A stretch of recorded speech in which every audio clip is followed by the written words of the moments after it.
নাজিমুদ্দিন আহমেদ মিরান।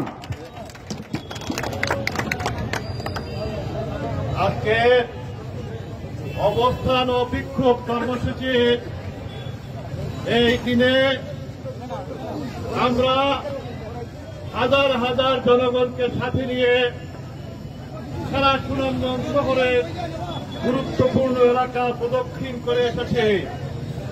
উপস্থিত সংগ্রামী সাধারণ সম্পাদক অ্যাডভোকেট নুরুল ইসলাম নুরুল সহ সংগ্রামী সহ সভাপতিবৃন্দ, যুগ্ম সম্পাদকবৃন্দ, সাংগঠনিক সম্পাদকবৃন্দ এবং জেলা বিএনপি বিভিন্ন দায়িত্বপূর্ণ পদে এবং যারা সম্মানিত সদস্য হিসাবে আছেন সবার কাছে সবাইকে কাছে আমরা কৃতজ্ঞ।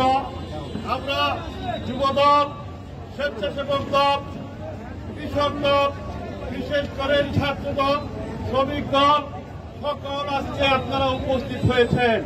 সবাইকে আমরা জেলা বিএনপির পক্ষ থেকে সংগ্রামী অভিনন্দন জানাই। সংগ্রামী সাথীরা আমার, আজকে আপনারা জানেন বাংলাদেশে ছাত্র জনতা এবং জনগণের বিজয় হয়েছে। কি বলেন এবং সেটা হচ্ছে বাংলাদেশের বিজয়। এই বিজয়কে আমরা আরো সামনের দিকে নিয়ে যেতে চাই। আমরা আজকের এই কর্মসূচিতে আমরা প্রতিবাদ করলাম, সুযোগ নিয়ে কেউ বিশৃঙ্খলা করতে আসলে দাঁত ভাঙা জবাব দেওয়া হবে।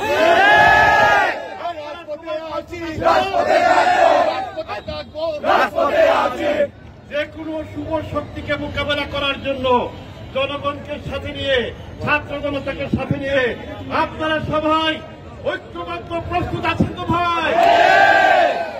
প্রস্তুত থাকতে হবে। আমাদের এই বিজয়কে আমরা সামনের দিকে নিয়ে যেতে হবে। আমরা আজকের এই দিনে যারা শহীদ হয়েছে এই আন্দোলনে তাদেরকে আমরা গভীরভাবে শ্রদ্ধার সাথে স্মরণ করি এবং তাদের রুহের মাগফিরাত কামনা করি। তাদের যারা স্বজন আছে তাদের জন্য আমরা দোয়া করি, মহান আল্লাহ তাআলা তাদেরকে সুখ সইবার সুযোগ দেন। সুনামগঞ্জে যারা আহত হয়েছেন, যারা কারাবন্দী হয়েছিলেন তাদের সবার প্রতি সংগ্রামী অভিনন্দন। আমাদেরকে মনে রাখতে হবে বাংলাদেশ জাতীয়তাবাদী দল বিএনপি একটি সর্ববৃহৎ বাংলাদেশের জনপ্রিয় রাজনৈতিক দল এবং সুনামগঞ্জ জেলায়ও বিএনপি একটি সর্ববৃহৎ জনপ্রিয় রাজনৈতিক দল।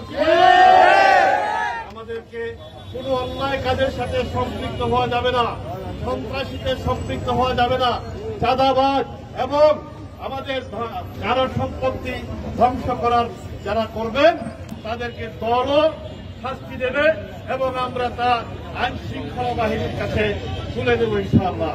সবাইকে ঐক্যবদ্ধ থাকবেন এবং আমাদের বাংলাদেশে আমরা যারা আছি সবাই বাংলাদেশি, সবাই বাংলাদেশের নাগরিক। এখানে কোনো আমরা সম্প্রদায় ভিত্তিক আলাদা করতে চাই না। কারো কোনো সম্প্রদায়ের উপরে যদি কেউ কোনো রকম অন্যায়ভাবে কেউ কোনো রকম বিরূপ হন, আমরা জীবন দিয়ে হলেও তা প্রতিরোধ করব।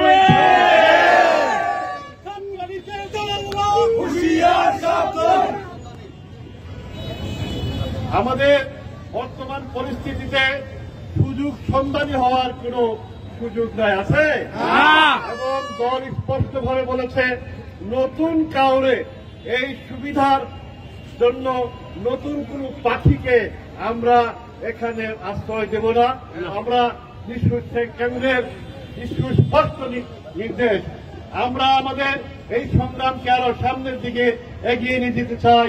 যারা সব সময় আন্দোলন সংগ্রাম করেছেন, যারা সব সময় জেল খেটেছেন, মামলায় হামলায় বিপর্যস্ত হয়েছেন, তারা আমাদের বীর, তারা সামনের কাতারে থাকবেন।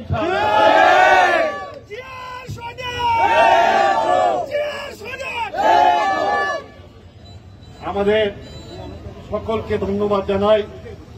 সারা বাংলাদেশের মতো এখানে দাদি আছেন নাকি? জি, সবাই বলেন আছেন নাকি? সবাই বলেন আছেন নাকি? মুন্সিগঞ্জ নেত্রী খালেদা খালেদা জিয়া জিয়া খালেদা খালেদা জিয়া জিয়া খালেদা তারেক রহমান রহমান তারেক আসতে ফিরে বাংলাদেশে তারেক রহমান বীরের দেশে তারেক রহমান বীরের দেশে আসতে ফিরে বাংলাদেশে তারেক রহমান বীরের দেশে আসতে ফিরে বাংলাদেশে। আপনারা চান না তারেক রহমান আসুক? বাংলাদেশের জনগণ চায় না? দাবি তুলুন তারেক রহমান বীরের দেশে আসতে ফিরে বাংলাদেশে আসতে ফিরে বাংলাদেশে তারেক রহমান বীরের দেশে। আজকে বেগম খালেদা জিয়ার জন্মদিনে কোনো অনুষ্ঠান হবে না, কেক কাটা হবে না। আগামীকালকে বাদ আসর সবাই মসজিদে ওনার জন্য এবং তারেক রহমান সাহেবের জন্য দোয়া করবেন। খোদা হাফেজ। বাংলাদেশ জিন্দাবাদ।